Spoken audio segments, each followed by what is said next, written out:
Ouais, je dirais que la lumière, elle brille mieux dans les ténèbres de base. Donc c'est pas parce qu'on vit une période noire, une période sombre, que la lumière peut pas se lever. Je pense qu'elle se lèvera mieux en fait, bizarrement. Quand est-ce qu'il vient Jésus? Quand est-ce qu'il se fait homme?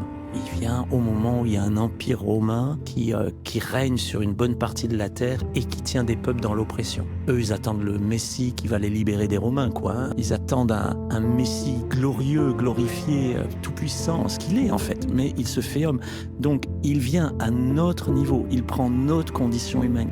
Il est pleinement Dieu, mais il se fait pleinement homme. Il naît d'une femme, d'une vierge. Et quand Marie et Joseph cherchent de la place dans une hôtellerie parce que le moment de la naissance arrive et qu'ils avaient dû aller à Bethléem pour un recensement, ils y sont pas allés par choix à cause des Romains, eh bien, il n'y a pas de place pour eux. Et donc Jésus va naître dans une étable, dans une mangeoire, avec des animaux autour de lui, pour bien montrer qu'il est venu pour prendre notre condition. Et ce qui m'étonne toujours dans l'enseignement de Jésus, finalement, c'est que ce qu'il va dire le plus souvent quand il parle de lui-même, il ne dira pas le Fils de Dieu, mais le Fils de l'homme. Et à de nombreuses reprises, le Fils de l'homme, le Fils de l'homme, le Fils de l'homme, comme si pour lui, sa plus grande joie, c'était de dire « je me suis fait homme et j'ai pris votre condition ». Alors pour ceux qui passent par un mauvais moment, qui passent par les ténèbres, qui passent par la solitude, la lumière va se lever. Et la lumière s'est levée. Elle s'est levée en la personne de Jésus. Ce que je voudrais dire, perdez pas l'espoir, Jésus est là.